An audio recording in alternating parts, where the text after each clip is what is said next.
It looks idyllic, a vast green field with granite cliffs in the background and a river flowing through the landscape. You can see birds flying and people having a picnic. But then, a scream cuts through the laughter.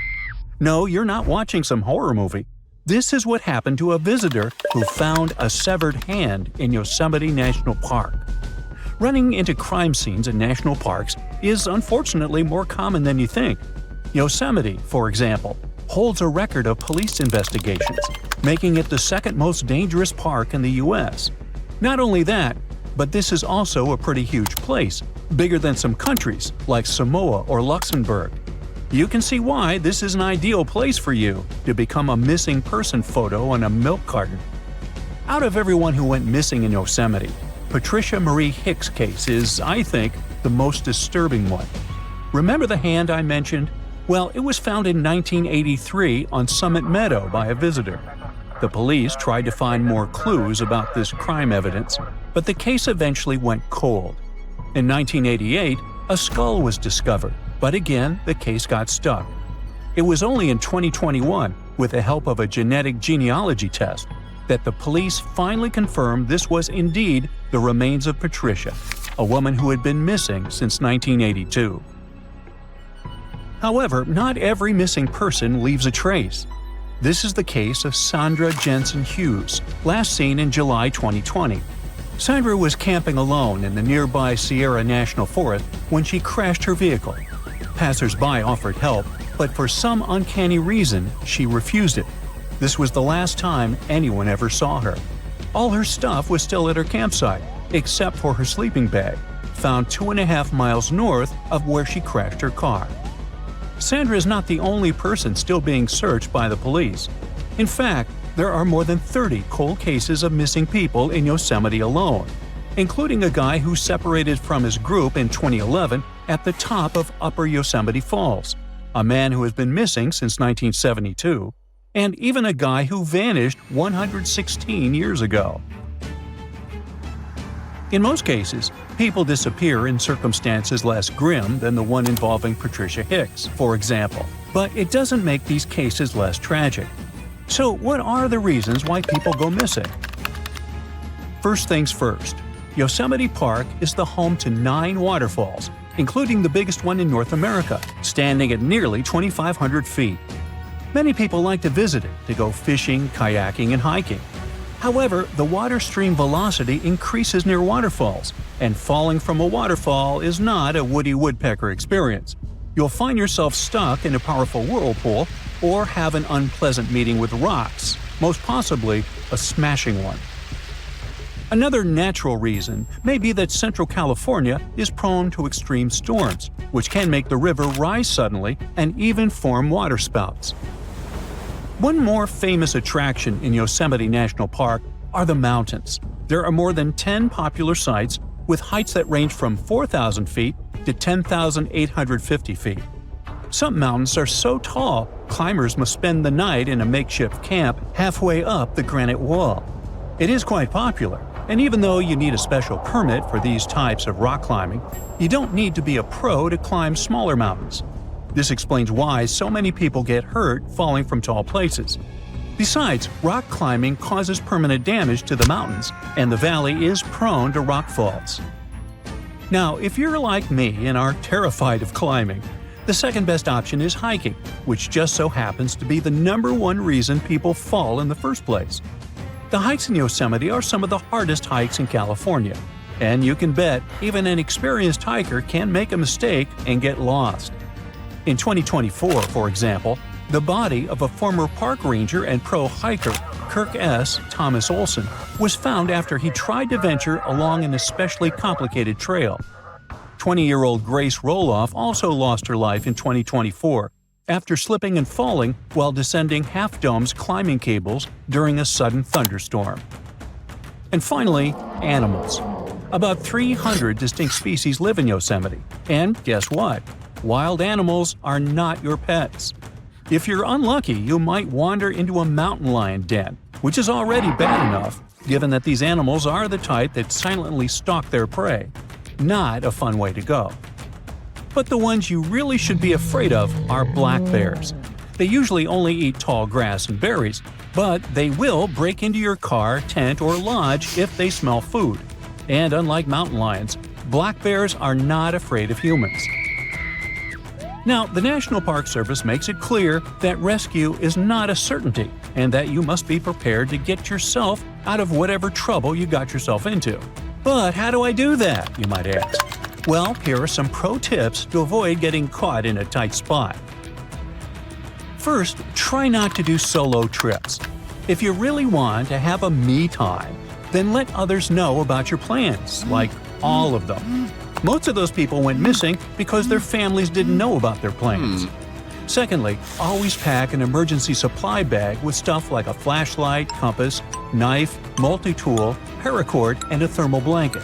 Remember, you are not Bear Grylls, and real life is not a fun episode of Naked and Afraid. Although, if not careful, you might just end up like that. Heat is also a big problem in Yosemite, so stay hydrated and go for a hike during cooler parts of the day. Seriously, drink water. The lack of water and food can lead to disorientation, a fatal symptom if you are literally in the middle of nowhere.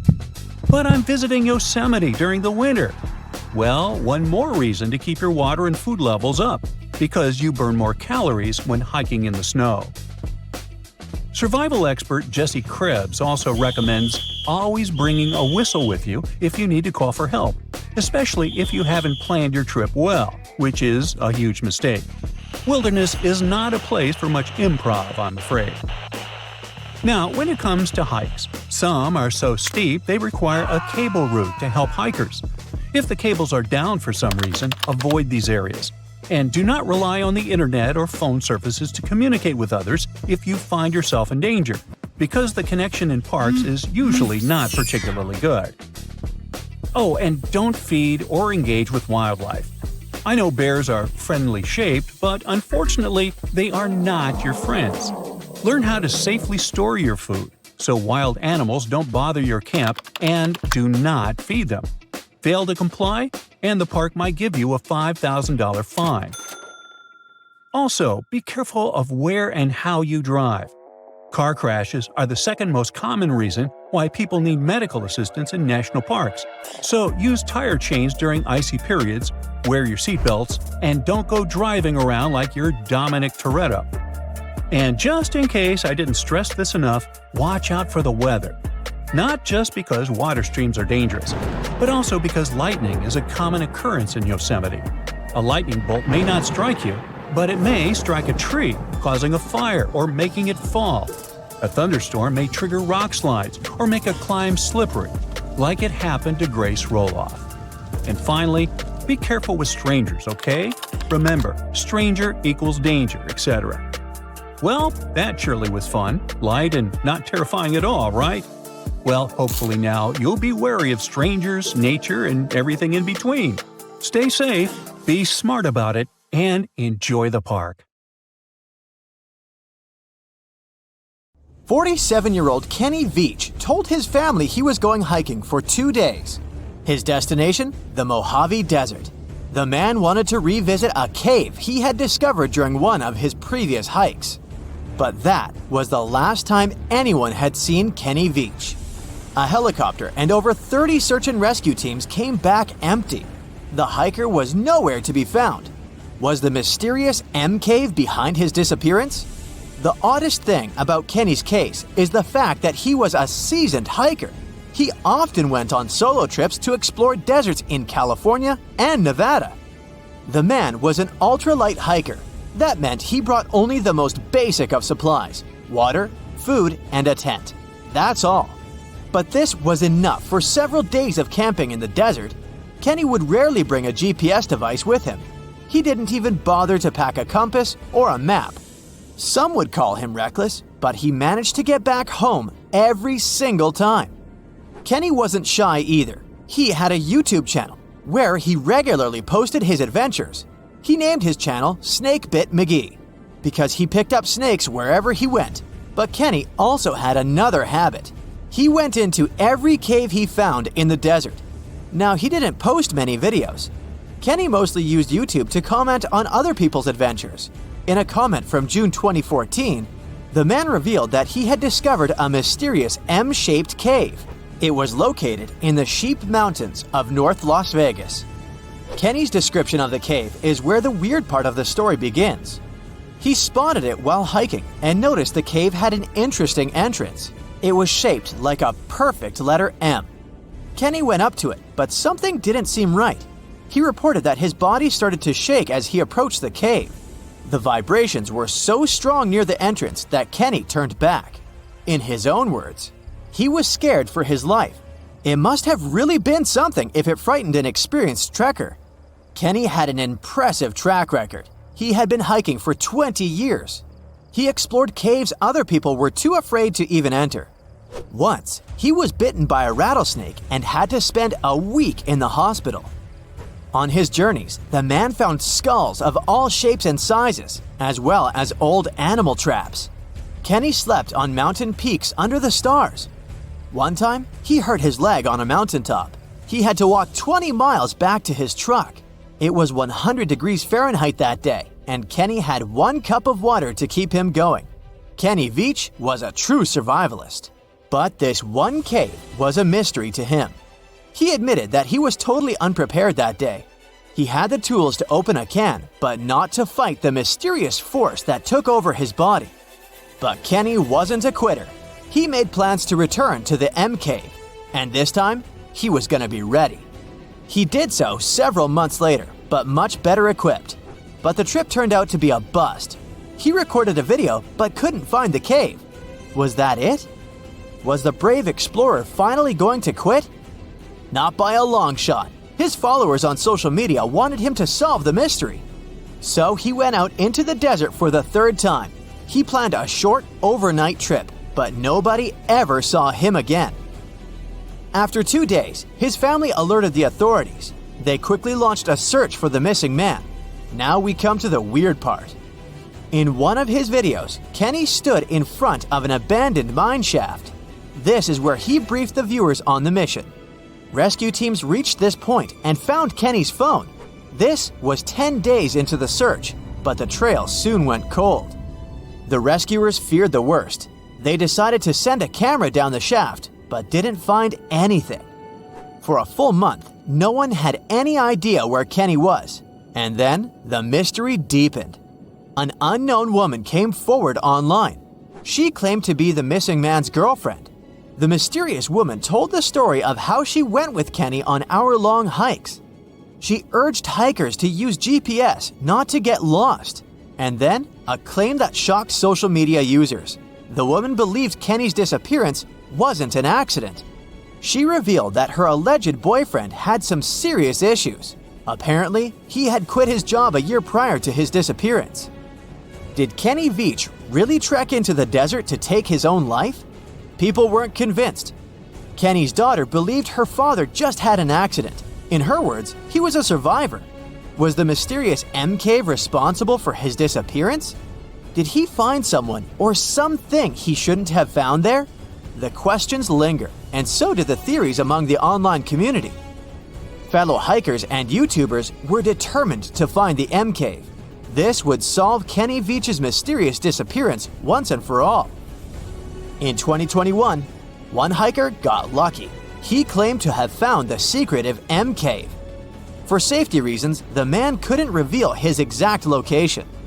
The cave sits somewhere near Nevada State Route 375 East.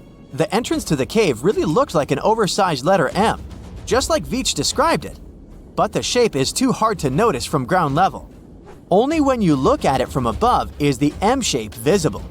Who knows? Hikers might have been walking past it for years without noticing the cave. Even Kenny couldn't locate the entrance the second time he went looking for it. The cave wasn't very deep, but there was something odd at the entrance. There appears to have been a straight line of rocks. Did someone try to wall off the entrance? And at the back of the cave, there was an even stranger find. Small pieces of wood were scattered along the floor. They looked a lot like 2x4s that are used in construction. Was there a door here once? The hiker found a nail sticking out of the stone. It could be part of a latch that was there some time ago. But the strangest part was the writing on the wall. Hatch or Veach? It's hard to tell. The hiker that discovered the cave didn't want to stay to find out. He left the cave in a hurry. No, it wasn't because he felt a strange vibration in his body like Kenny. He just didn't want to be in a desert cave in the middle of nowhere. This is the Mojave Desert, one of the most dangerous landscapes on Earth. Could this setting better explain how Kenny Veach disappeared without a trace in 2014? The desert's nickname is well-deserved. This is where scientists recorded the hottest temperature on the planet. 134 degrees Fahrenheit, and the average temperature during summer, just 113 degrees Fahrenheit. No sweat. But you'll also need a blanket. At night, the air temperatures drop well below freezing. Talk about a climate roller coaster. And the list of dangers doesn't end there. The driest and hottest place in the United States is home to dangerous animals. Mountain lions, venomous lizards, spiders, and wasps. You name it. Any one of these animals can end the life of an unsuspecting hiker. There is a reason why Kenny always wore snake guards when trekking. And then there are mine shafts. Local authorities strongly advise hikers not to enter them. These old mines from the 1800s are highly unstable. A person can easily fall down a hidden shaft. They also have pockets of bad air, which can suffocate a person. And remember the likable wildlife? They too live in these shafts. Rattlesnakes, scorpions, and black widow spiders. Kenny Veach could have easily fallen into one of these shafts, and there would be no help for him from miles around, since Nevada is one of the least populated states. A college sophomore finished her shift at the cafeteria and decided to go for a hike. She got dressed, said goodbye to her roommate, and hitchhiked a ride to the start of a trail. The 18-year-old girl met some hikers who were coming back and asked them for directions. It was getting dark, but the student pressed on, and she was never seen again. Her name was Paula Jean Weldon, and she went missing in 1946. She was walking along a trail near Bennington, a town in southwestern Vermont. The next day, her roommate reported her missing. The authorities quickly organized a search party. Hundreds of people searched the woodlands around the trail for 4 weeks. Her college even shut down for a while so students and faculty staff could join the search. They came back empty. The girl had disappeared into thin air. Paula didn't pack a bag. She didn't take any extra clothes or money. All the evidence suggested she didn't expect to be out for more than a couple of hours. Her father was a well-known industrial engineer. He blamed the county sheriff for poorly conducting the investigation. Despite all the efforts, the poor girl was still nowhere to be found. Her case remains unsolved to this day. But this is not the first time someone went missing in Vermont's forests. A year earlier, Mitty Rivers, a lively 74-year-old man, was the guide for a group of 4 hunters. He reached a fork in the road with his son-in-law. Mitty said he would walk a short distance down one of the paths. After all, he didn't want to miss lunchtime back at the camp, but that was the last time anyone had saw him. The group he had accompanied searched for the man all afternoon before calling the police. A more extensive search followed, but it didn't yield any results. The local man was an experienced hiker, and he was well familiar with the trail. Still, he had gone missing. Firefighters, volunteers, and even servicemen couldn't find the missing person after a month of searching. All that they found was a cartridge he dropped in a nearby stream. The local authorities still haven't solved the case. Nobody knew at the time, but Mitty and Paula were just the beginning. In just half a decade, 5 people in total disappeared in this part of Vermont. Years went by, but still nobody could explain their disappearances. And that's why the area got its name, the Bennington Triangle, after the famous Bermuda Triangle, where ships and planes have been disappearing for centuries. In 1949, the most puzzling disappearance happened in the Bennington Triangle. A 68-year-old veteran boarded a local bus. He was going home after visiting his relatives in St. Albans. His family took him to the bus station, and there were 14 witnesses who claimed he was still on it at the last stop before Bennington. But he never got off the bus there. His luggage was still on the rack, and an open bus timetable sat on his empty seat. The man had apparently vanished into thin air while on a moving bus. And there's another weird thing. He disappeared on the exact same date the college student went missing 3 years ago. The youngest person to mysteriously vanish was an 8-year-old. He was with his mother while she worked on the family farm. She went to feed the pigs and left her son alone for an hour or so. When she came back, the woman couldn't find her son. The locals soon formed search parties and the local sheriff brought in tracking dogs. They picked up the scent but lost it suddenly at a nearby crossroads. The guy was never found. Again, there was a strange element to this story. The youngster was wearing a bright red jacket. This would have made him more visible to the rescuers. But more strikingly, Paula, the college sophomore who disappeared 4 years earlier, also had a red jacket. The final disappearance happened just 16 days after the little fella vanished from the farm. A 53-year-old woman was camping with her family in the Green Mountain National Forest. She went for a hike with her cousin, but there was a mishap. The woman fell into a stream. She decided to go back to the camp to change clothes. Her cousin thought she would join him later and continued along the path alone, but the woman never came back. In fact, she never reached their base camp. For 2 weeks, 300 searchers scouted the woods. They brought in helicopters but found no trace of the unfortunate woman. The last disappearance in the Bennington Triangle had an ending. Not a happy one, though. In the spring of the following year, the searchers found the poor camper 3.5 miles from the original campsite. They had previously covered that spot, which made it only more mysterious. It was impossible to determine why and what happened to her. The only thing these 5 disappearances have in common is the period of time and the geographic area. 36 square miles of thick woods in the southwest of Vermont. This remote area of Green Mountains wasn't the happiest of places. Bennington and the nearby village of Glastonbury were founded as mining and logging towns. The living conditions were harsh. Near the end of the 19th century, the locals tried to rebrand the area as a tourist destination, but the mountain was unstable and a huge flood washed away their dreams of a happy life. Residents started moving out. In 2010, only 8 people lived in Glastonbury. It became a ghost town. In the late 1940s, the area was back in the spotlight for all the wrong reasons. But how could these disappearances have remained a mystery for so long? Surely someone had a reasonable explanation. One theory suggests that it was a case of foul play. Maybe an unknown person was up to no good and harmed the unsuspecting people. But then there would have been a pattern, and there is none. Or maybe the elements were responsible. The college student went missing on a pleasant day at the very beginning of winter. She was lightly dressed because it was 50 degrees Fahrenheit outside. But in the evening, the air temperature plummeted. It was a freezing 9 degrees Fahrenheit the following morning.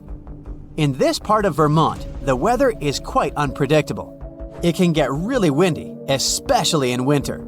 Perhaps the bad weather and the dense forest confused the missing people. Recently, a strikingly similar case of disappearance happened here. A college student got lost in heavy fog at the top of Glastonbury Mountain.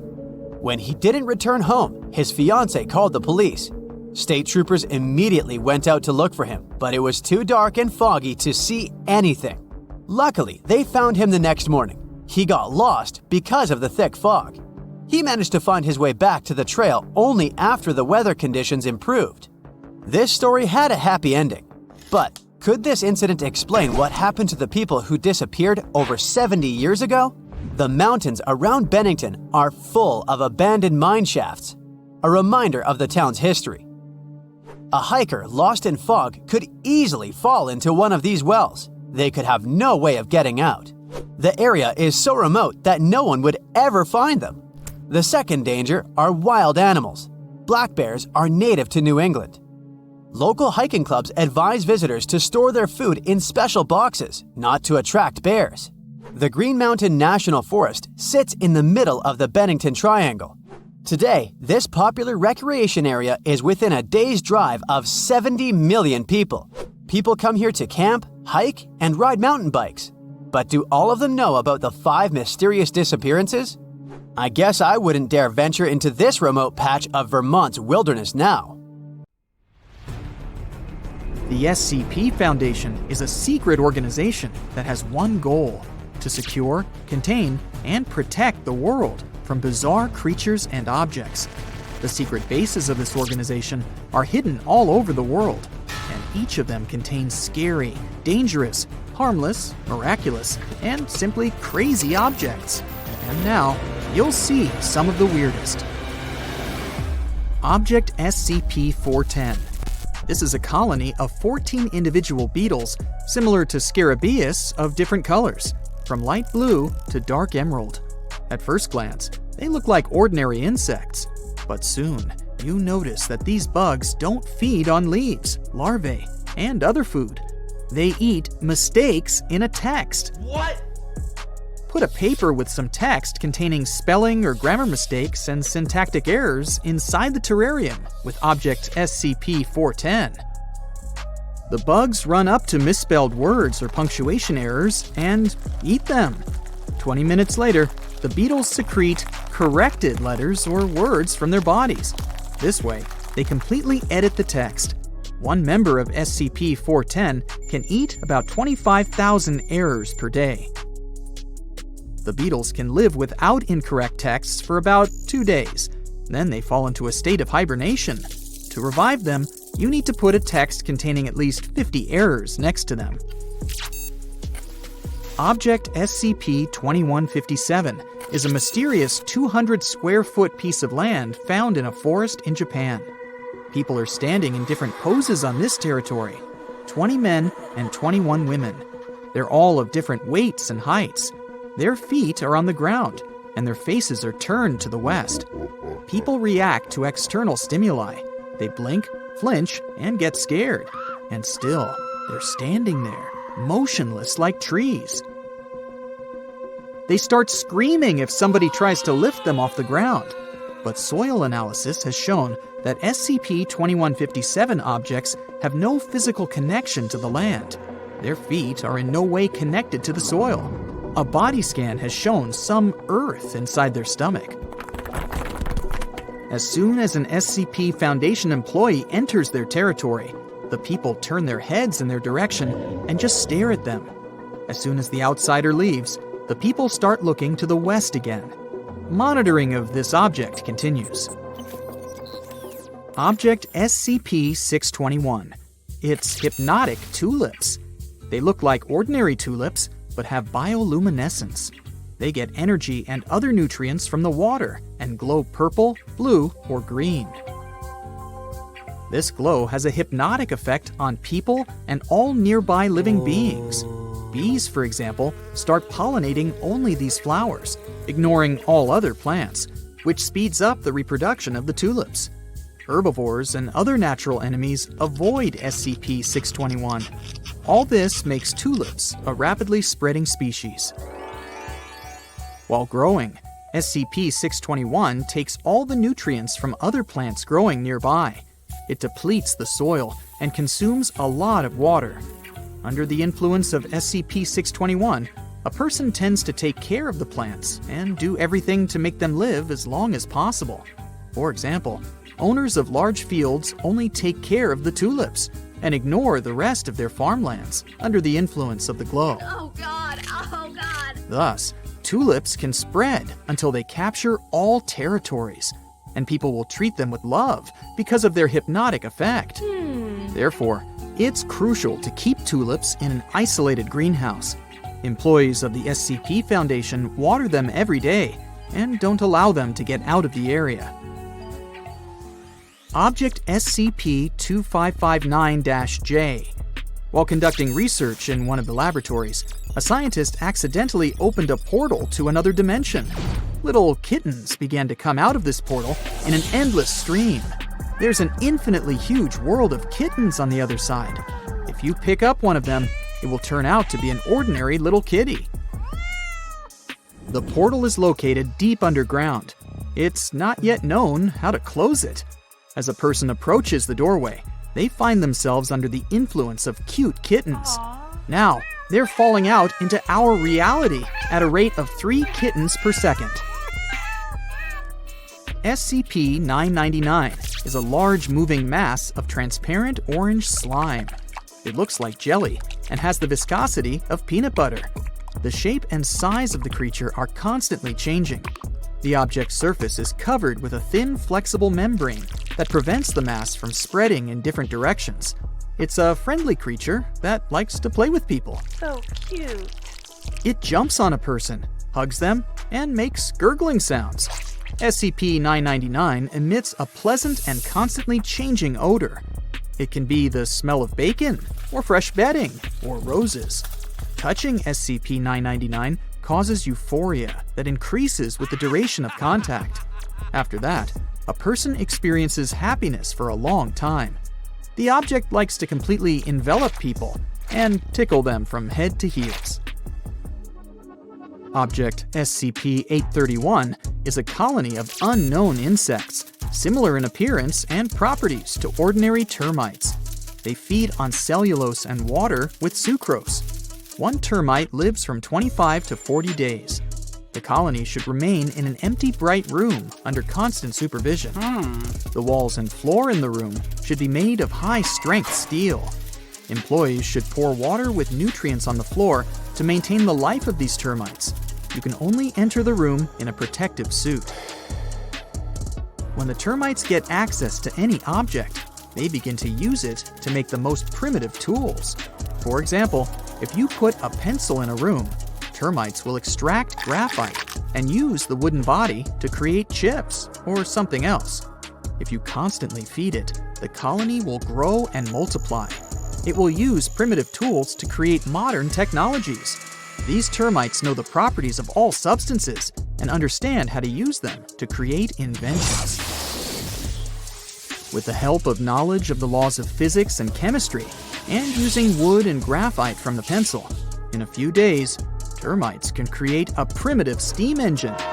The longer they stay in some place, and the more they multiply, the more perfect the inventions will be. A colony of millions of termites can create high-tech machines or radio transmitters that are incomprehensible to people. The boundaries of inventions are unknown, but the results of their work surpass all human technologies. This is why SCP Foundation employees keep SCP-831 in an enclosed, empty room. Object SCP-1689. It's a big bag of potatoes. In stable condition, it weighs about 110 pounds. There are about 200 tubers of ordinary potatoes inside. The inner space of the bag is much larger than it looks from the outside. The size of this area is unknown, but it's completely filled with potatoes. It's impossible to determine where the bag ends. Oh my god! SCP Foundation employees once went on an expedition inside the bag. Scientists created a special paste that broke down starch and turned potatoes into liquid slush. This way, the employees made a tunnel for themselves by spraying the substance and raking potato muck with shovels. That's when they found out that the space had a concrete floor, concrete walls, and a ceiling. They were walking inside some kind of building filled with potatoes. The team punched a hole in the wall and left the construction. The ground was covered with dried grass. There were only potatoes around. What was at the top was unknown, since the entire space was filled with potatoes. They also found a rusty bicycle there. The expedition failed. SCP-1689 leads to a world similar to ours, but something happened there, and it began to fill up with potatoes. Object SCP-623. This is a small room built in the 60s by a professor of biochemistry. There are only these items in the room: one blue sofa, one red sofa, one green sofa, one white plastic chair, one round table decorated in the same colors as the sofas, 7 chairs around the round table, and 7 multicolored lighting fixtures. All the furniture is nailed to the floor. Strange patterns are painted on the walls. They perfectly match the style and the location of the furniture. The acoustics and the appearance of the room, as well as the arrangements of all the objects, have a strong, pleasant effect on a person. Oh, yes. Inside the room, people feel harmony and happiness. They relax and become kind and harmless. Because of the feeling of peace and serenity, people can't take the furniture out of the room. They just want to dance, laugh, hug the table, lie on the floor, and cry with joy. But as soon as they leave the room, they immediately become angry, aggressive, and sad. The real world outside the room seems to be a dangerous and dark place. If you stay inside the object for more than a few minutes and then go out, you can lose your mind. One guy was walking in the forest of County Park in Huntington, New York. He came to a mysterious small area where he found cans of leftover food and a dirty blanket on the ground. Broken branches lay nearby, folded into a strange shape resembling a cage. And almost every tree had A4 sheets of paper hanging on it. There were about 10 sheets in total. Someone carelessly stuck them to the trunks with duct tape. All these sheets had photos of missing people and some information about their disappearance, a city where a person had vanished, and the local police phone number. The guy got scared and ran away, but before that, he filmed everything on his phone. He posted the video on the internet, and after that, Reddit users started their own investigation. It turned out all those people whose faces were printed on the posters were really missing. The man who discovered this place called the police. Fortunately, the officers quickly found the person who had done this. He threw a Halloween party and decided to hang posters of missing people to create a scary atmosphere. He removed all the photos, and the police stopped the investigation. Do you know these guys standing in the streets and holding a free hugs sign? Oh, it's so cute. They give so many positive vibes to people. And now, imagine you're walking through a dark forest alone, in the fog, and somewhere in the thicket, you notice a small gray house. It's hidden in the foliage and looks like an entrance to a bunker. It has no windows, only a dark doorway leading into the darkness. And you see that someone wrote, "Free Hugs Hut" on the wall. Yeah, not so cute this time. The exact location of this hut is unknown, but it's somewhere in the forests of Wisconsin. In fact, there's nothing terrible inside. Some garbage, dry leaves, cobwebs, and moss. Teenagers or homeless people like to hang out in this hut. Some of them probably had a good sense of humor if they wrote this phrase on the wall. But imagine if a scary, pale old woman had been living there for years. She'd be waiting for you inside to hug you tightly with her long, thin arms. We're in Greenville, South Carolina. There's a forest next to this town. You go there and notice a silhouette of a man. It's a big, sinister clown. You freeze in fear. He's just standing there among the trees and looking at you, smiling. Your knees are shaking. You're sweating. The clown raises his hand and beckons you with his finger. You don't go, and the clown makes a sad grimace. Then he takes some money out of his pocket and shows it to you. You finally return control over your body and run away from the forest as fast as you can. The scariest thing is that there are several such clowns in the woods of Greenville. Many locals have seen them walking among trees, attracting people's attention with green laser pointers. Fortunately, instead of approaching them, residents went to the police station. The clowns called people to an abandoned house in the woods. Officers searched the building, but found nothing suspicious there. Still, locals prefer to avoid the forest. In forests, you can not only see, but also hear something terrible. For example, you can hear people's screams. These sounds come from nowhere and only at night. They can drive you mad if you don't know their nature. Coyotes live in forests all over North America, Canada, and Mexico. In the winter and spring, these animals howl and scream.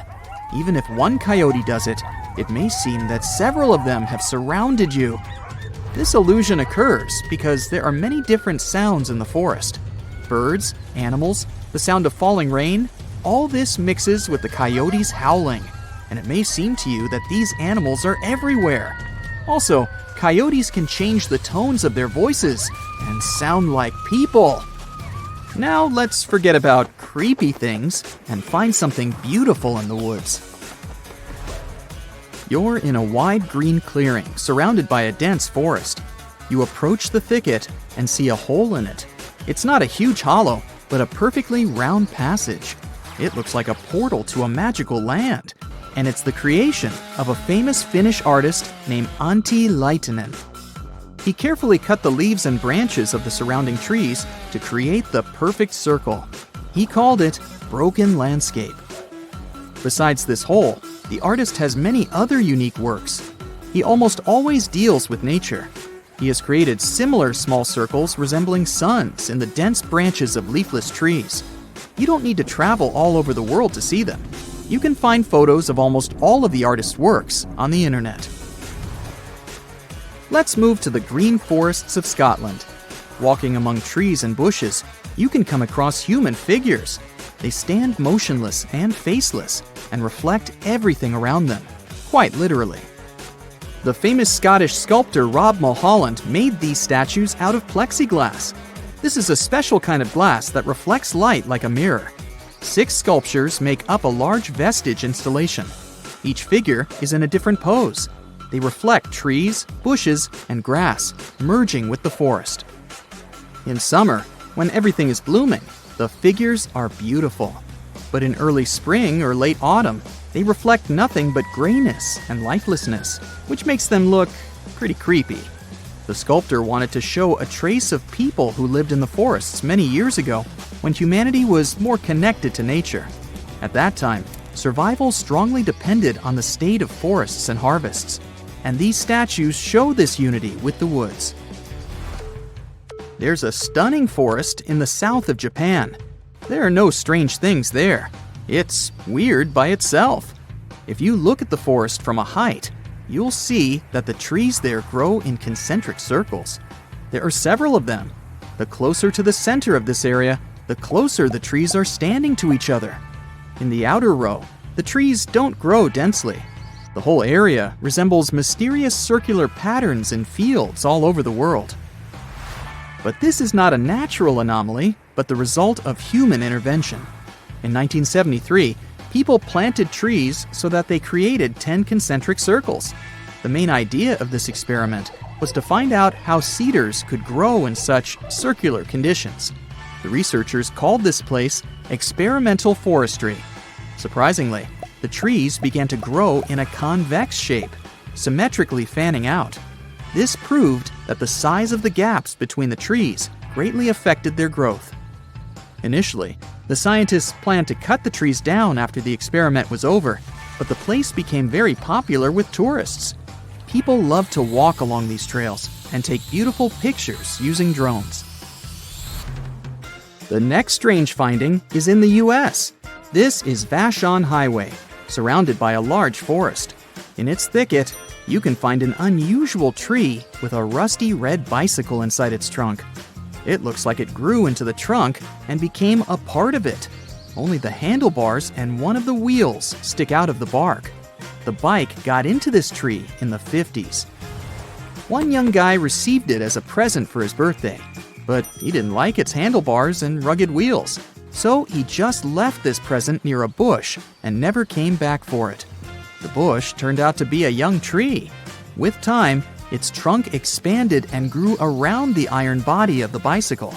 When locals noticed this, they decided not to remove the bike from the tree. And they did right, since this place became popular among tourists. This may sound mind-boggling, but scientists found a 385 million-year-old root network. Yeah, it's like a fossilized web of roots that's got them all excited. They're reimagining what the world's first forest might have looked like, and let me tell you, it's not what you'd expect. Under an old highway department quarry near Cairo, New York, they found the remains of a mighty and mature old-growth forest. This place was home to at least 3 of the world's earliest tree-like plants, but these plants, in fact, looked nothing like trees. One of them looked like giant stalks of celery.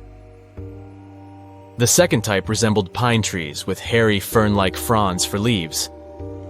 And the third plant was like a palm tree with a bulbous base and fern-like branches. It's like they couldn't decide what they wanted to be when they grew up.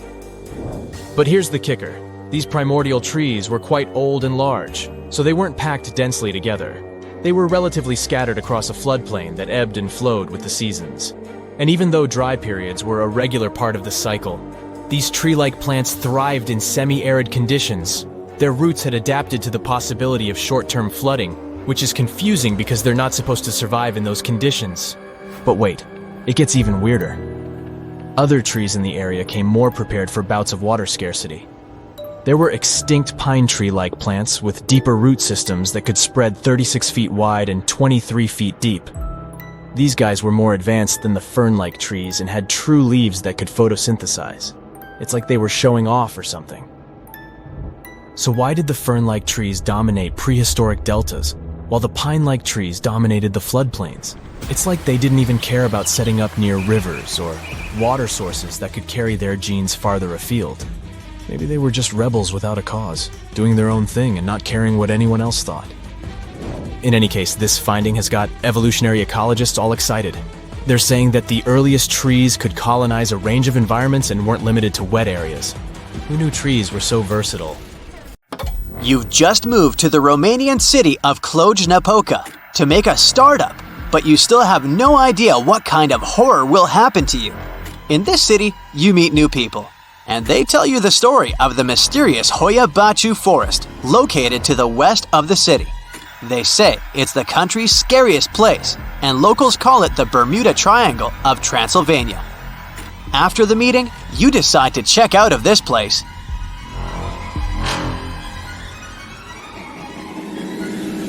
You drive to the edge of the forest. You go into the thicket and hear some singing of birds and the chirping of crickets. Somewhere in the distance, branches crackle and some animal howls. Some trees look ominous. Their branches look like many crooked arms. It seems to you that someone is watching you. You take a few more steps and find yourself in a small clearing.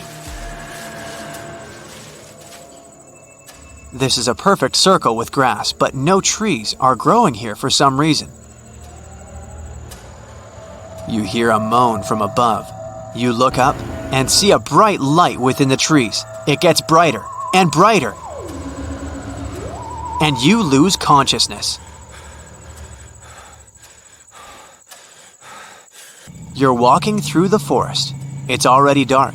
You're cold, but fortunately, you can see the road ahead and your car. You come home, open the door, and look at the wall clock. This is strange. It's 10 p.m. now. You drove to the forest at 5 p.m., then took a little walk in the woods. Where did a few hours go? Then you notice something weird. There are strange red spots on your left hand. Are these burns or some rash? You go to the mirror and see that there's still a strange rash on your legs, arms, and neck. You tell your new friends about it, but they don't look surprised. They say that most legends about this forest are associated with time travel and memory lapses.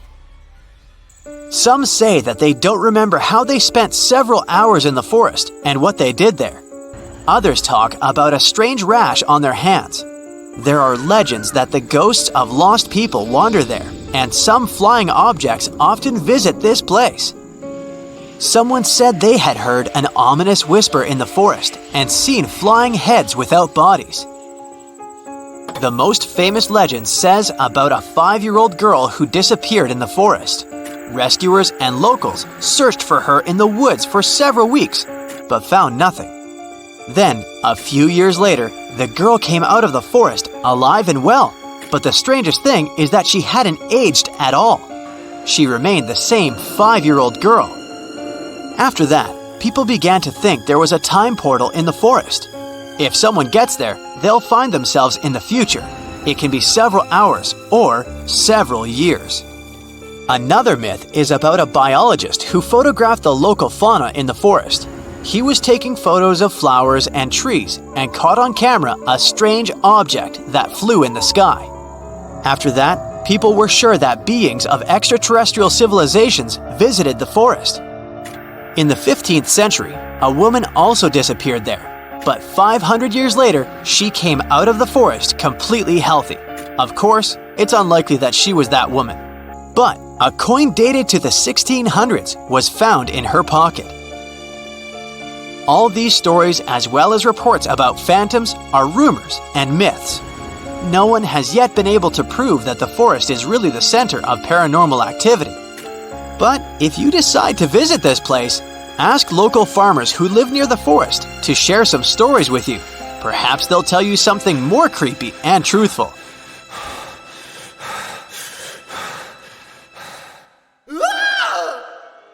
But this forest is really scary. You may feel anxious and inexplicable panic. There are many videos on the internet where tourists and travelers visited this forest and talked about unpleasant excitement and strange sounds. Also, you can see something strange in the woods at any moment with your own eyes. This is a round clearing where, for some reason, trees don't grow. There's grass and plants here. The soil here is the same as in the rest of the forest. Scientists took an analysis of the ground to check this. It's still unknown why there's no trees. Some trees in the forest have a strange curved shape.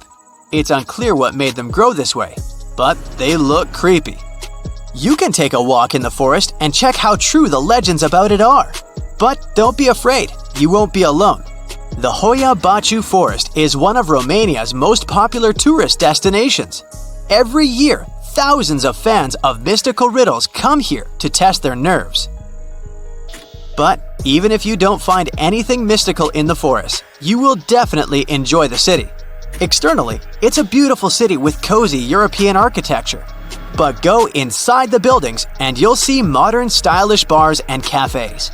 This place also attracts many IT specialists.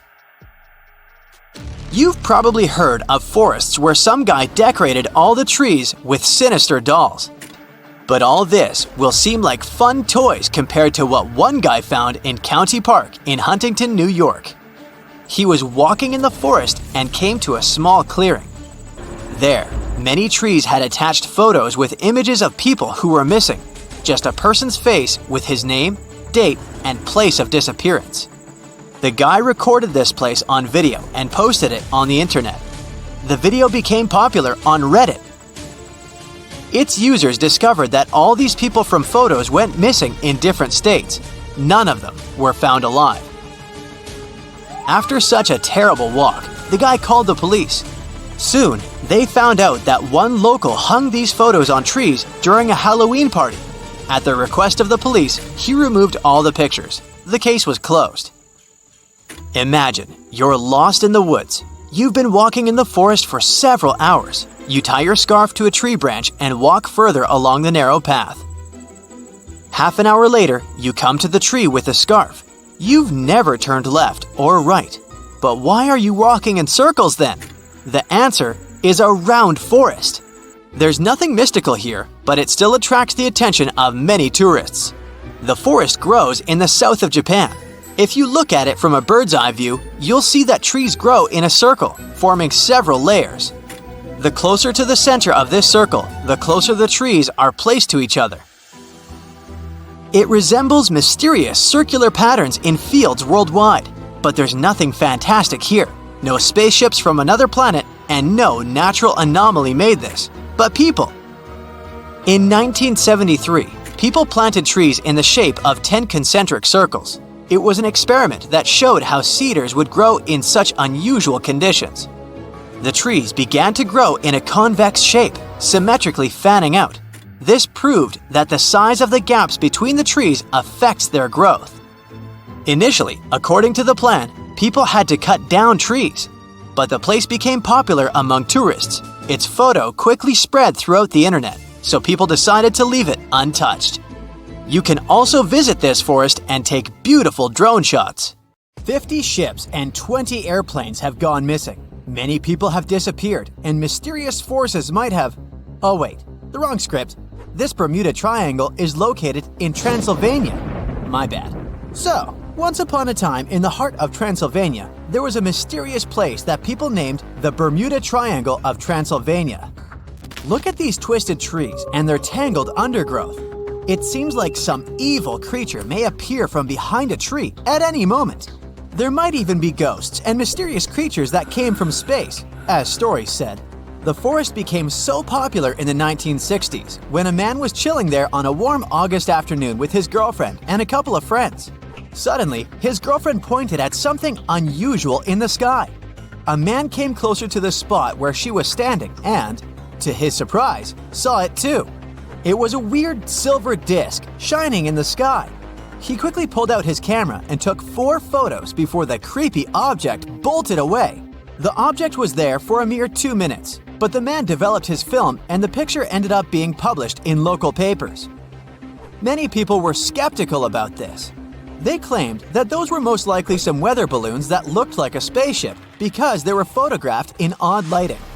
But no weather balloons, blimps, or any other objects were in the sky above the forest on that day. Spooky, huh? That's not the only campfire legend from that area. Stories say that those who ventured too deep into the murky depths of this creepy place often did not return, which is how it got its nickname in the first place. There was a shepherd who entered the forest together with his 200 sheep. They were never found again. People have also been whispering stories about a 5-year-old girl who disappeared one day. She re-emerged one day, 5 years later, wearing the same clothes as the day she went missing. Plus, she hadn't aged a day. There are people who entered the forest and did manage to return, but with severe burns, high fever, and some other health issues they didn't have before. Some were sure that happened because the subsoil had lots of natural uranium with a high level of radioactivity. And according to others, it's not unusual that you come to this forest and feel like someone's watching you or your electronic devices just switch off. And now, here's something that's not a legend. The forest has a rich history. Some sources say it was home to the oldest settlement in Romania, dating all the way back to 6,500 BCE. Trees themselves are pretty mysterious. They grow in creepy spirals or have some unexpected zigzag patterns. Even though some scientists have come there to explore this phenomenon, they couldn't find the answer to why they're like this. It seems as if trees are twisting their limbs so they can reach out and grab you when you're not looking. And that's what's interesting. Each of these twisted trees spirals in a clockwise direction. But legends say lots of inexplicable things have happened in a specific part of the forest where you can't find trees or any other types of vegetation. It's a perfect circle called the clearing. The perfect name for a horror movie inspired by all these stories. The soil in this area with no vegetation has been tested, and no one has found any weird stuff or anomalies that could potentially stop plants from growing there. Some locals believe the forest has positive energy, which is why it's good to make a wish there. But many more people let their imagination run wild, telling stories about paranormal activities happening there, like mysterious spheres popping out in the middle of the forest or extraterrestrial lights. Either way, you and your castle can step aside, Dracula, because you're not the only scary story from Transylvania. Here's another reason you won't be able to sleep well tonight. The Isla de las Muñecas, or the Island of the Dolls. In the middle of the eerie and murky waters of canals near Mexico City, there's a small island. It may look charming at first, until you realize it's home to hundreds of dolls hanging from the trees and scattered throughout the overgrown vegetation. These dolls are old and decaying. They've lost their color over time, and their once cheerful faces are now twisted into expressions of despair and horror.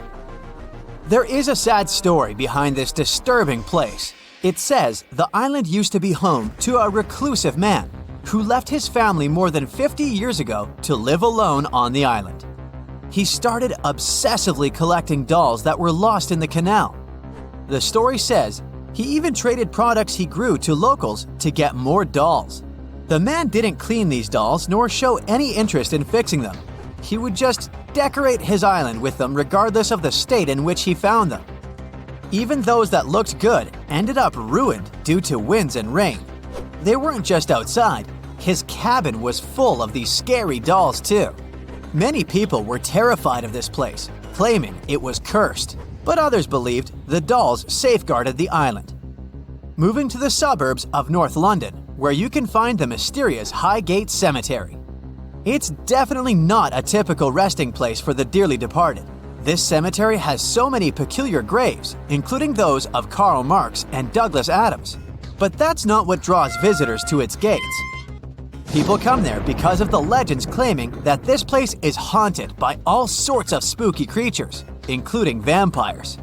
Yup, stories about shadowy figures hovering over graves with glowing red eyes and sharp fangs never get boring. But this place wasn't always this creepy. It was established in the middle of the 19th century, once neglected and overgrown with crumbling monuments and vegetation that seemed to swallow up graves. But these legends became popular along with the place itself in the 1970s, after the cemetery had appeared in several horror movies. Some visitors there are even self-proclaimed vampire hunters. There's this peaceful and charming village called Pluckley, just a short drive away from London. At least that's what it seems at first sight. People whisper Pluckley could be the most haunted village in England. As you go through its winding streets, you'll come across many spots legends say are haunted. Many of them are connected to the Daring family, which held the title of Lords of the Manor for over 4 centuries. What gives the sense of old times is the round-topped windows on many buildings.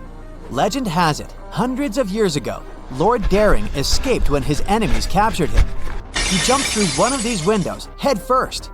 In commemoration of this pretty daring act, every window in the manor house and the village was made in the same style.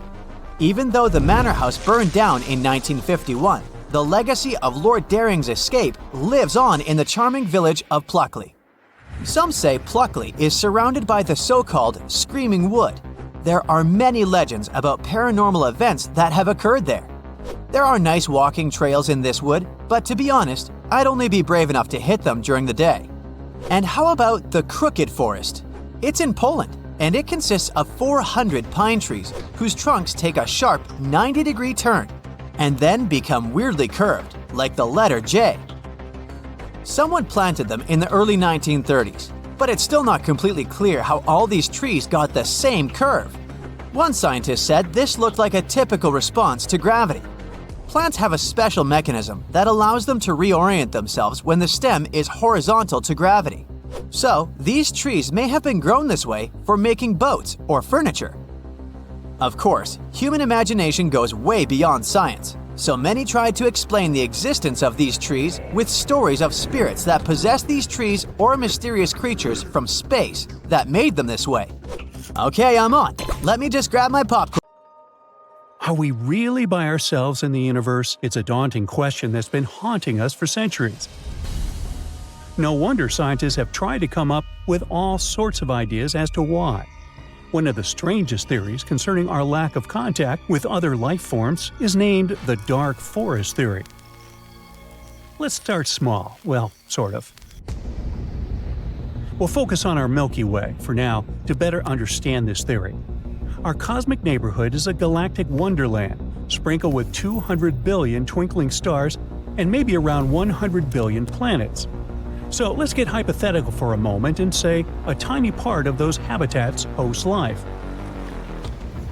Further, out of those life-bearing planets, a few might have evolved into intelligent beings. Given that, you'd think we'd be knee-deep in weird-looking neighbors, some of whom might be actively trying to find us or might just be out there, waiting to be discovered. Now, let's put a little science into this science fiction scenario. We have something called the Drake equation, which is a kind of universal roll call that estimates how many smart civilizations could pop up in our galaxy. You can think of this equation as the super smart roadmap. By playing around with a few important factors, the equation hints that there should be around 20 civilizations just in our galactic backyard. So why haven't we stumbled upon any yet? This theory isn't an easy task. It's a mixed bag of multiple variables, like the average number of planets per solar system that could potentially host life, or the rate at which stars suitable for intelligent life are formed. A tricky part here is that astronomers have yet to solidify the exact values of these variables, which means our calculations are just approximations for now. But back to the Milky Way, shall we? Feed in our hypothetical assumptions, crunch the numbers, and you get at least 20 civilizations. Yet somehow, our cosmic switchboard remains weirdly silent. How come? This radio silence has its own name, too, the Fermi paradox, named after the guy who first thought, "Hey, where is everybody?" over 50 years ago. Since then, we've had a lot of different theories trying to solve this mystery, all tinkering with different aspects of the Drake equation. Some folks think the appearance of life is a rare event. Others think that getting from bacteria to advanced beings is the tricky part. Yet, some reckon that civilizations might either wipe themselves out after a short lifespan or never even get to invent something they could communicate with. But there's one theory that tops all others in its creepiness: the dark forest theory. According to it, the universe is a huge cosmic version of a haunted forest. And other types of creatures are out there, playing a game of hide and seek. They're intentionally keeping silent. Why? Well, the dark forest theory was best explained in a sci-fi novel, and the rationale goes something like this.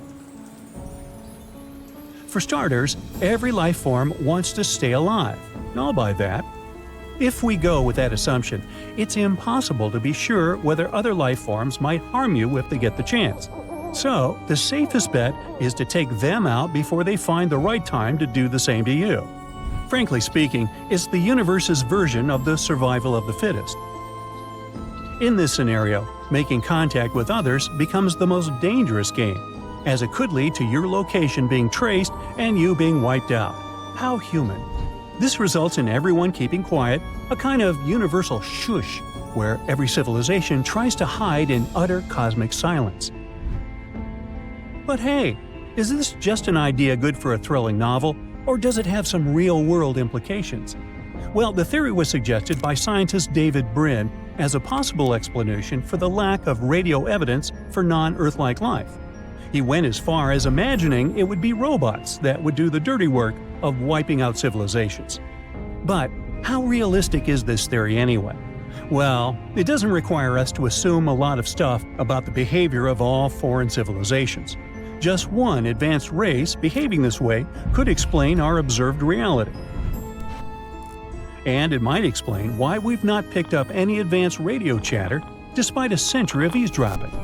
It's possible that other creatures like us are too terrified of being noticed and have gone radio silent on purpose. But, and it's a big but, like mine, it does base itself on the notion that other species share our level of risk aversion and logic, or that there's a rogue civilization out there, picking off anyone they perceive as a threat. And that's a pretty significant assumption. If that doesn't sound creepy, this next piece of information certainly will.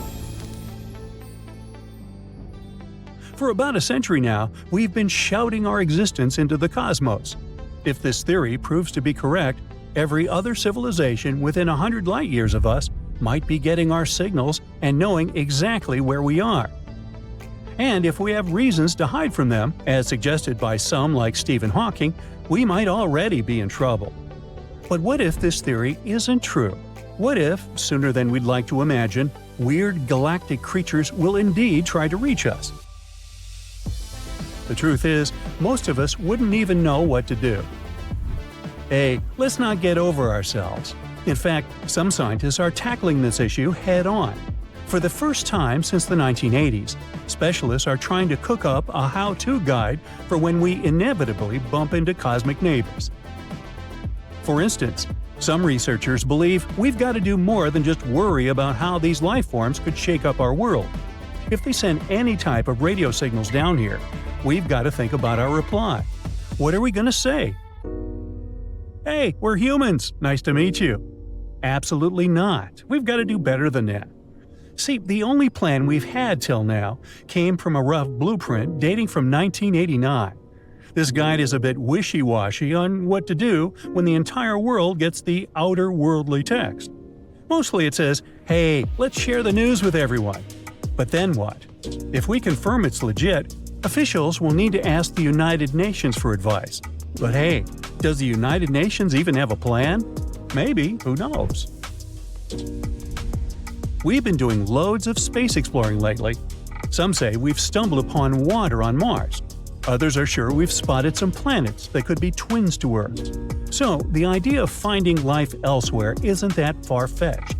But even after 100 years of trying to chat with cosmic beings, it's still a one-sided conversation. This new protocol isn't just about chatting up outsiders. It's also going to act as our cosmic voicemail, checking messages from outer space. It aims not just to decode the external lingo. It's also planning to figure out what these messages could mean for us. The plan is also to draft reports about how different policies could impact us and set up guidelines on how to respond to these space texts. So, will we ever get a message from our cosmic mates? Only time will tell. But what we do know is that we just can't wing it. We can't be caught off guard and start a planet-wide frenzy when we get that otherworldly WhatsApp. We gotta have a plan, and we gotta have it ready for when we're face-to-face with the real deal. I mean, we've come across a lot of potential such sightings, but none of them proved to be genuine. On that note, U.S. authorities checked over 100 cases of weird stuff going on in the skies. I'll spare you the details, but not one green creature was ever found.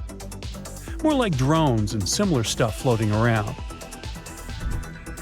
So, as we stand on the cusp of this potentially game-changing event, we must strive to be prepared.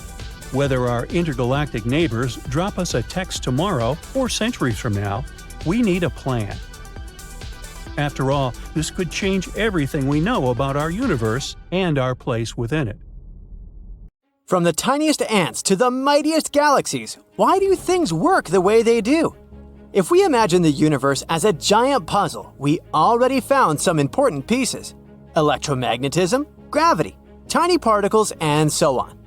But even with all this, we can't get the full picture. We still can't figure out how everything works. What we're trying to find is the theory of everything. This is the mysterious theory that should be able to fit everything in our world together. For years, brilliant minds like Isaac Newton, Albert Einstein, Niels Bohr, and many others tried to derive this theory. But as you can imagine, it's not a simple task. Albert Einstein was one of the first to get very close to the answer. He spent his entire life watching and analyzing the world. As a result, he came up with his most famous equation, E equals mc squared. This equation tells us how energy and mass are connected. Energy can turn into matter and vice versa. But that's not enough, so he created his theories of relativity. One was called special gravity. It says nothing can go faster than light, and time can stretch or shrink depending on how fast you're moving. Then, he combined it with general relativity, which introduced gravity into the equation. He thought of gravity as the universe's way of bending space and time. Just like a fabric stretches when you place a heavy ball on it, space-time stretches when we place things like planets in it. This effect is what we call gravity. Einstein also wanted to connect gravity with the other forces, like electricity and magnetism. That way, everything could be together in harmony. And there were scientists who decided to help him with that. Their names were Theodore Kaluza and Oskar Klein. In the 1920s, they decided that it would be cool to add extra dimensions to our universe. Electromagnetism explained how electricity and magnetism work together. And now, Einstein, Kaluza, and Klein wanted to add relativity to it, like mixing several flavors of ice cream to create a super delicious universe sundae. To make this wild idea work, Kaluza and Klein had to add a whole new dimension to our world. We usually think of our world as having 3 dimensions, like length, width, and height, plus time. But these scientists created the 5th dimension, although it's all tiny and hidden, so you couldn't spot it in your everyday life. All this gave us a more or less full picture of the world. Many even thought that Einstein did it, found the theory of everything. But if only things were that simple. Unfortunately, even though Einstein was a genius, he couldn't unite everything. You know what screwed things up for him? Quantum mechanics. Quantum world turned out to be insane. When we looked at the particles, we learned that they could do magical tricks. For example, they could be in two places at once, or disappear and reappear again out of nowhere.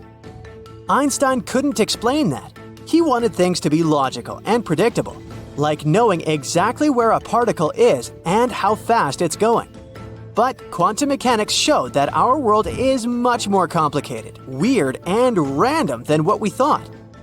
But even though Einstein didn't explain absolutely everything, his legacy still lives on. Today's scientists are picking up where he left off. So how close have we gotten to the theory of everything since then? Well, quantum mechanics tried to nominate its candidate, string theory. This hero emerged in the 1980s. Quantum physics pals had a wild idea. What if the tiniest bits of everything in our world weren't particles, but super tiny strings? Yeah, like guitar strings. Almost.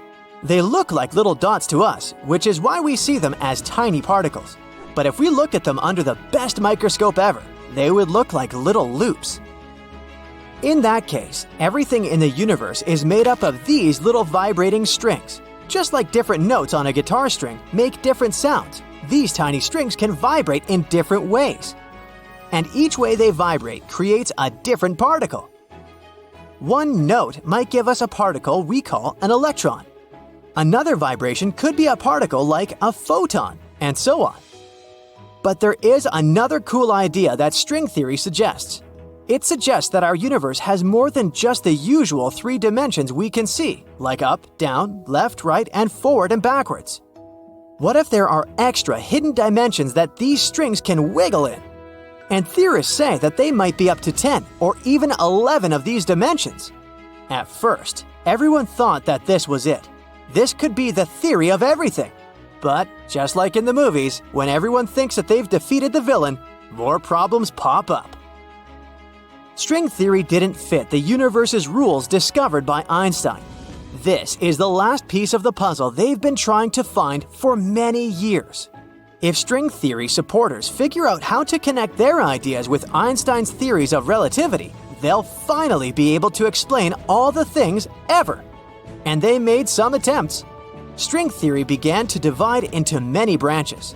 For example, it gave rise to the multiverse theory. Alright, we know that all the tiny strings can vibrate and wrap in different ways. There are many ways for each string to vibrate. The combination of their vibrations give many possible results. And there are trillions upon trillions of these strings. And just like one musical note can help to create different harmonics and songs, strings can create different versions of the universe.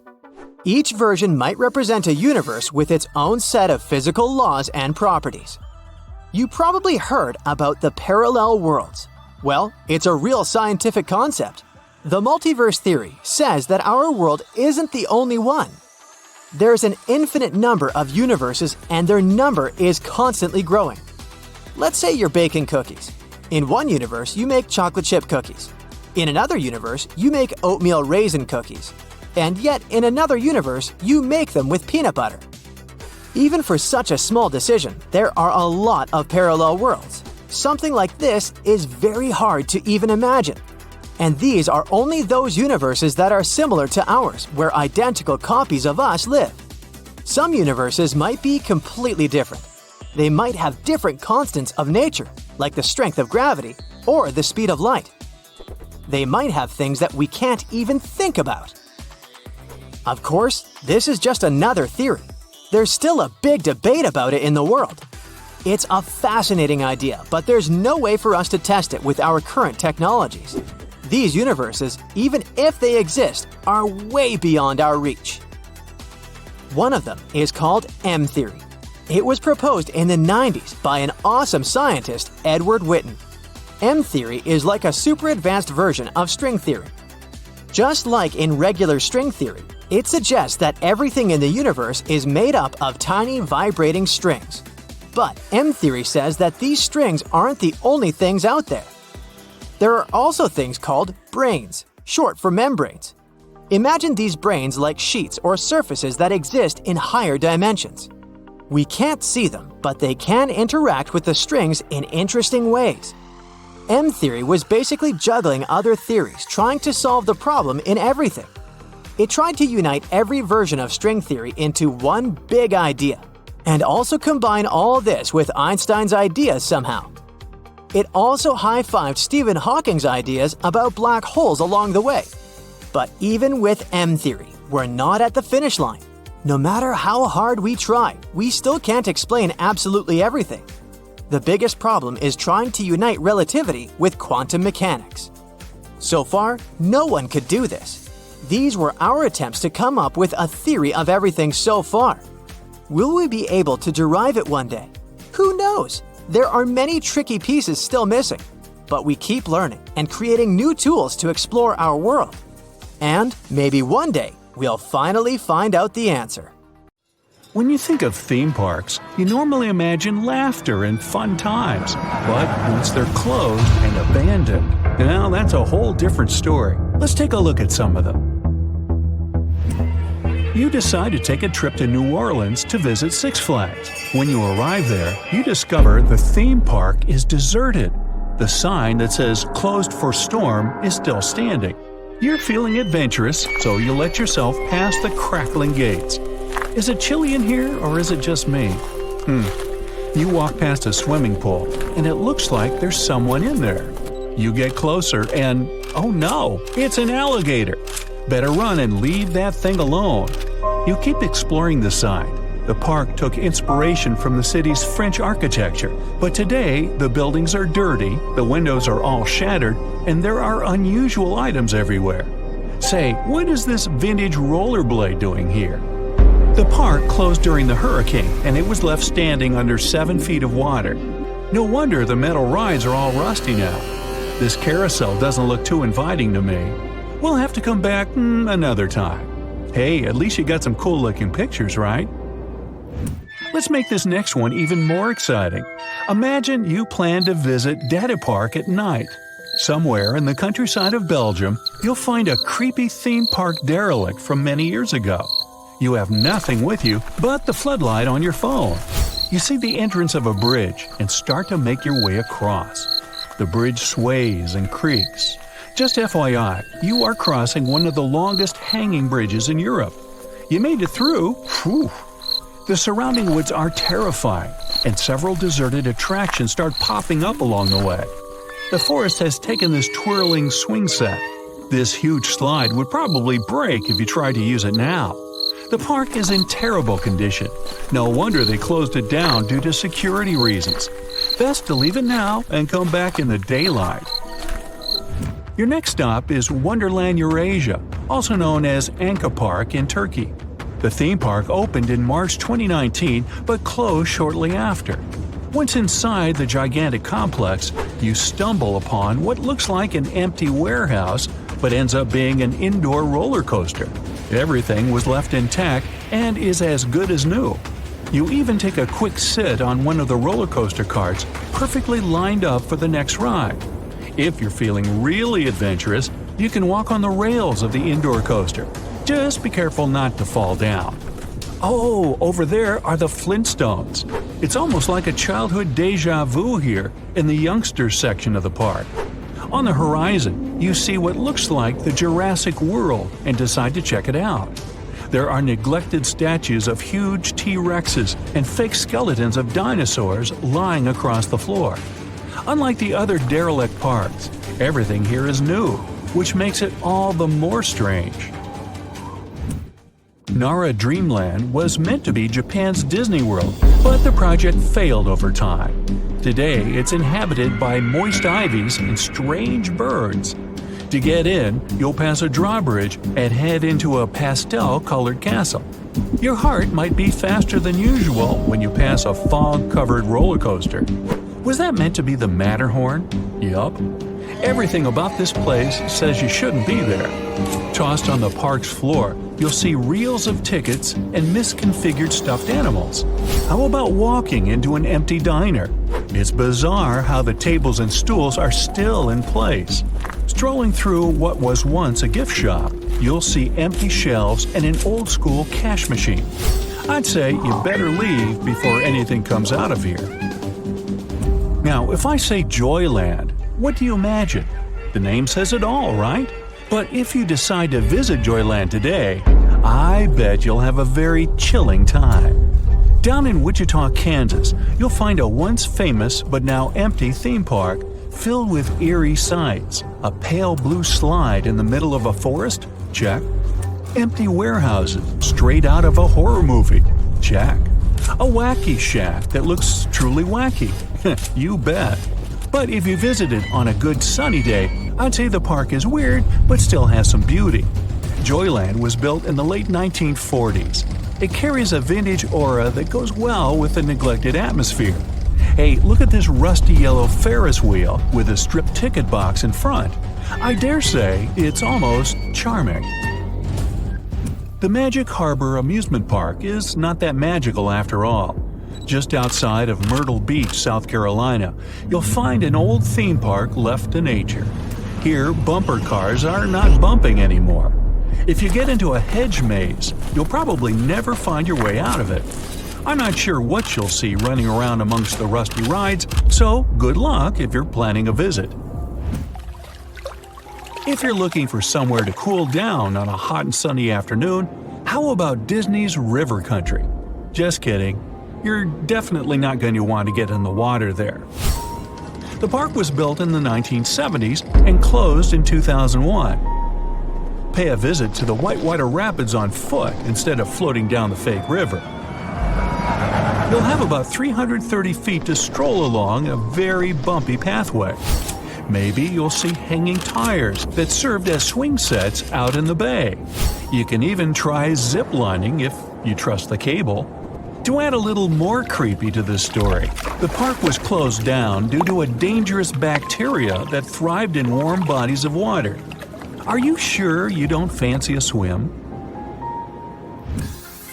When you think Italy, I bet you think pasta and pizza, and a leaning tower somewhere. Well, in the south of Italy sits the empty Miragica amusement park. The entrance still says welcome, but people stopped coming a few years ago. The site is covered in grass everywhere. The toy-like architecture is still there. Beneath the forgotten rails of an open-air roller coaster, you can almost hear the screams of excitement of people on the ride. This part of the park is usually prohibited, but there's no one around to control that now. It might be scary to be here, but adrenaline sure is running high. This next theme park is vacant only during a certain time of the year, but it still gives the true heebie-jeebie vibes. You have to catch a train from the city and travel to the end of the line till you reach the park. Coney Island is a seasonal park, open only from the middle of spring to the middle of fall. If you want to catch its unnerving vibe, you have to visit in winter. Then, you'd walk through the rows of empty stalls with the fairy string lights still hanging above your head. It looks frozen in time as all the rides lay shut down. Speaking of which, sometimes it gets frozen for real. Under many inches of snow, Coney Island is a little less disturbing. Then again, snow does have that effect on landscapes, but the park is empty and deserted nonetheless. I bet it's a great photo op. Now, be sure to tell me in the comments which abandoned amusement park you found the creepiest. Hey, you know me, I won't be checking any of these out. I'll let you go first. Shh, do you hear something? It's nothing, just water dripping. You're walking alone down a dark corridor with nothing but your phone lighting your way. You see a large figure at the end of the hallway. You can't make out what it is, but it's a large figure with broad shoulders and a lab coat. You pause and have nowhere to go but forward towards the figure or back to the staircase. Suddenly, the figure starts sprinting towards you. You freeze in your spot. 4 hours earlier. You and your two friends decided to sneak into an abandoned chemical plant to film some cool videos for social media.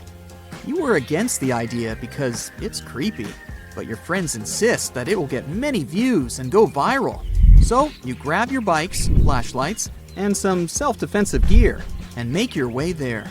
It's nightfall, so you hook up your bike's flashlights and pedal off. After a couple of miles, you divert onto an off-road path through a thick forest. until you reach a large steel fence encircling the plant.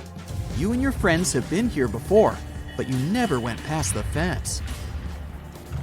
Despite all the warning signs, you get out your pliers and start cutting the fence. The legend is that this plant was abandoned decades ago after operating at full capacity. Then, one day, an accident occurred, leading to a massive evacuation from the plant and the city around it. Ever since then, the plant was emptied. No health hazards are going on, but people who live in the town nearby have reported seeing things. Figures were moving in the shadows. Random lights flicker in the plant, even though no one is there. There have been reports of loud screams in the middle of the night. After hearing these stories, the hair on the back of your neck stands up, and you shudder with fear. Your friends, on the other hand, are giddy and excited. After cutting through the fence, you leave your bikes and make your way to the plant. You pass the parking lot with some cars parked in their designated place. Other cars look like they were abandoned, with the doors still open. You reach the entrance of the plant, but it's chained up. Your friends rattle it, but it won't budge. Well, I guess the adventure is over. But your friend takes a rock and smashes it through a window, and you and your friends climb through. You enter the plant, and it's pitch black. The floor is sticky, and the air is dusty. You whip out your flashlights and light up the room. It's covered in black material that's hard to distinguish. Some objects are tossed over, as if people were just trying to make it to the exit. So far, nothing seems that creepy. The plant is huge, so there'll be plenty of time to explore. Your friend gets out her phone and starts filming live on social media. She's narrating the whole trip, and many people are viewing it. They're commenting and sharing their thoughts. Suddenly, you hear a scream coming from deep within the building. You and your friends hug each other in fear and almost run out. But your friend recording what's happening insists you move forward. The path is long and confusing. You find a map of the plant that tells you where to go. You see that you're only in the reception lobby, and there are still plenty of places to go. The flickering lights come from the second floor in a room facing the town, which is not too far from where you're at. You move upstairs in a very slow attempt, but the stairs are unstable. After a few steps up, one of the stairs breaks, and your leg is caught up at the bottom, where you almost fall. Your friends help you up. You reach the second floor and try to find the room with the flickering lights. The only problem is that the lights go off randomly. Or maybe it's not so random. You decide to split up to cover more ground. Good thing you have walkie-talkies to communicate, but it's still creepy. You tiptoe into each room. The displaced objects you see show how the people just packed up and ran away. Each room is creepier than the next. You point your flashlight all over, trying to find some clues to anything that might explain anything. You get some static from your walkie-talkie, and it gets louder and louder. You can't turn it off. Then you hear some voice behind the static crackling noise. It doesn't sound like any of your friends. It says, "Go away!" in a high-pitched shriek. You almost drop your walkie-talkie, and then the lights in the room you're standing in start to flicker. You freak out and run outside to your friends. You bump into many objects and knock them down. Your friends rush to you to see what's happening. You explain everything to them, and they head to the room to see if it all makes sense. But they don't spot anything weird. The lights are not flickering, and the walkie-talkies are silent. Are you just imagining it? Your friend is still filming everything live. There are even more people hopping on the live stream. You don't want to waste any more time, so you and your friends go deeper into the plant. This time it's completely pitch black, since there aren't any windows around. It's creepy. You see some lab coats scattered across the floor, resembling people.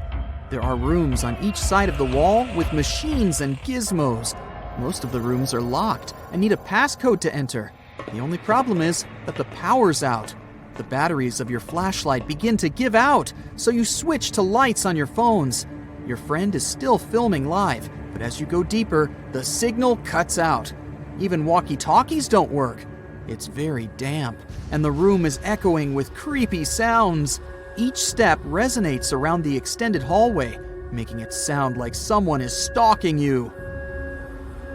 That's when you hear footsteps coming from one of the rooms.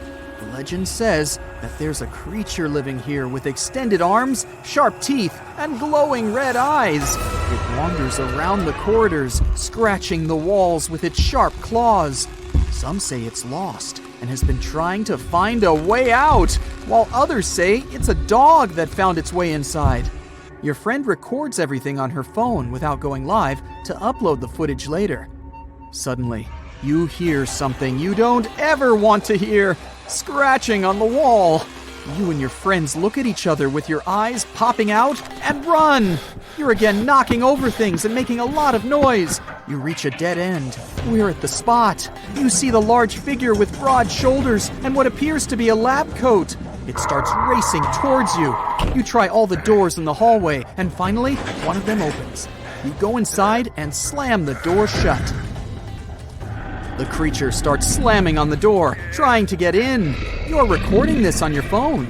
You crawl to a glass window to see what it is, but you only get a glimpse of the creature fleeing. You lost your friends and your way. You want to get out of here. A map of the plant inside the room shows you the way out. You check to see if it's clear, and you head out. You take a picture of the map to see where to go, but you're going around in circles. You hear your friends outside and rush to them. They were trying to call you, but lost you when they scattered. You leave the plant, get on your bikes, and head back home. As you reach the main road outside the forest, you turn around to see if anything weird is happening at the plant. You see the lights flicker in the same room you were in. You shudder and go home. Don't worry, none of it was real. The lights flickering were just the battery-powered lamps randomly going off, and the creature that was supposedly chasing you was your friends pulling a prank on you. There's no creature there, and the other sounds you heard are some stray animals scared of all the commotion. The video got a lot of views and went viral on social media. However, someone pointed out a figure in the glass reflection during the live stream. What could it be? You're hiking in the wilderness, looking for a safe spot to set up camp. All you can hear are leaves and branches cracking under your footsteps. Some squirrels are running up a tree over there. But suddenly, something unexpected happens.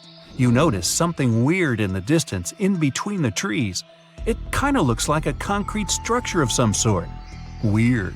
At this point, you're at least 20 miles deep in the woods, and there are no nearby towns or villages, as far as you know. So you decide to go off the trail with your friends to get a closer look. But as you get nearer, you realize that it's actually a 12-foot-tall staircase, and it's leading to nowhere. What's it doing there in the middle of literally nowhere?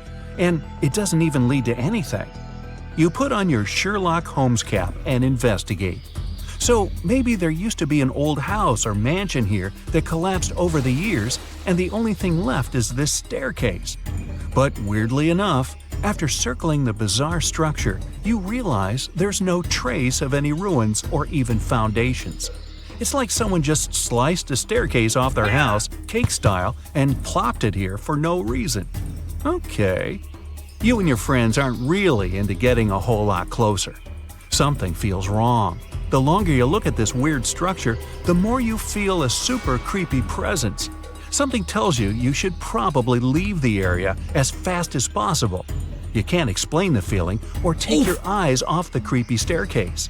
You take out your phone and snap some pictures. Then, after a lot of hesitation, you take a few steps closer and notice that the stairs don't seem to be all that ancient, a few decades old at best. There's moss growing out from some cracks. Your friends have had enough. They ditch you and run back off to the trail, leaving you alone on the staircase. You put your foot carefully on the first step. Wham! Adrenaline rush. As you ascend to the top, someone touches your shoulder. You jump and turn around. All you see is black. As weird as this sounds, discoveries of random staircases illogically found in the woods are surprisingly common. Some are made of wood, others are bricks or stones. Some look ancient, while others look like they were finished yesterday. The one thing they all have in common, They all lead to absolutely nowhere, and they're all found in super mysterious locations. One of the most famous ones is in Chesterfield, New Hampshire. A long, medieval-looking staircase made of stones with Roman arches in the middle of the woods. It's believed to have been part of Madame Antoinette Sherry's castle. She was a big singer back in Paris. The castle dates back about 100 years, and it was later discovered again in 1962. This time, there was nothing but a staircase. Another mysterious ancient staircase dates back to 9,000 years ago. It's in a forest in Italy. It looks like a series of stairs that led to a tiny platform at the top. Why go through all the trouble of building the thing if it leads to nowhere? Well, some experts think it could have been some sort of ritual tower, but your guess is as good as theirs. Some of the more modern staircases found in the woods also have an added bonus. They come with their own urban legends. Gee, would that be a 2-story or 3-story staircase? One of the most popular stories comes from the Philippines, where a forest ranger called Torkik allegedly went out on one of his routine patrols to look for missing people deep in the local jungle. That's where he claims he found some seriously out-of-place stone staircases. They even had weird markings on them. To get a better look at what was around him, he decided to climb up one of them. Just then, he was approached by a vicious stray dog that forced him further up the stairs. A few hours later, he came back to the village. Only thing was, he had been missing for 5 years. Was that staircase a time-traveling portal? Another account allegedly dates back to the 1940s, around the time of the Roswell UFO mystery. A man who claimed to be a scientist was sent to assist in investigating one of the many animal-related cases that kept popping up. Little did he know, this 1 to 2 week investigation would end up lasting 6 months. His team encountered a random wooden staircase in the woods that seemed to emit some type of frequency. They camped around 100 feet from it that night, but the next morning, it vanished. All that was left was a black burn mark where the staircase was. 2 days later, it reappeared out of nowhere, 160 feet from its original location. The team wanted to get a sample of the wood to send it off to the lab. There was one problem. No matter how hard they tried, it was impossible to chip off a piece. The wood from the staircase was apparently indestructible. These weird mystery stairs have been around since ancient Cambodia. Right in the middle of the jungle is an abandoned 2,000-foot-long staircase leading to, nowhere. According to experts, this staircase was built about 1,000 years ago. They don't know for sure, but they think it led to an ancient city. Sadly, over the years, that city is now completely covered by the dense jungle. Maybe it was an important meeting spot for travelers and merchants coming from all over the continent. Well, back to your story. You feel a strange presence behind you. You turn around, probably one of your friends snuck up on you or something. But then, you realize there was no one behind you. You're the only one around. You freak out. Something is definitely wrong here. So you rush down the stairs and bolt back to your friends, panting and startled. You start to tell your friends what happened, but they don't believe you. They think you're just trying to scare them even more. But the emotion on your face, it looks legit. There's real panic in your eyes, the kind you just can't fake. Shadow or wind or whatever that thing was, your fear's real. You all agree that you should stay away from the stairs, and it's probably best if you go back home, right now. I guess camping out there overnight just wasn't meant to be. As soon as you get home, you open your phone and check out your gallery. But no, you scroll through photo after photo. The staircase, it isn't there. None of the pictures have any staircases in them. Just a small, flat clearing with nothing but trees around, no weird shadows, nothing. Your friends have the same experience. Your eye twitches and you look over your left shoulder. You're in the safety of your own home, but you suddenly feel the same presence you felt on that staircase. Oh no! Everything goes black. But you can relax. Most of these stories are just urban legends, told to give you the heebie-jeebies. The internet has a way of spreading rumors faster than the speed of light. Most of these stairs might have even been built on purpose just recently. One weekend woodshop project, a couple of photos, and you too could be a sensation on every urban legend website. Then you just tear it down, take a photo to show it magically disappeared, and just like that, you're an internet superstar. But let's say you find some real stairs on your weekend camping trip. They're most likely the remnants from an old house or a cabin that got demolished or just collapsed after it was abandoned. Hey, it's 2021. There's a logical explanation for just about everything these days. That presence you felt was most likely your own mind playing tricks on you. When you see something in real life that looks like something you saw on a website or a scary movie, your mind starts to work overtime, and you can actually see something or feel something that's not even there. That's what some people say happens when you get hypnotized. You want to see something so bad, and you do. That's probably what happened. Or was it?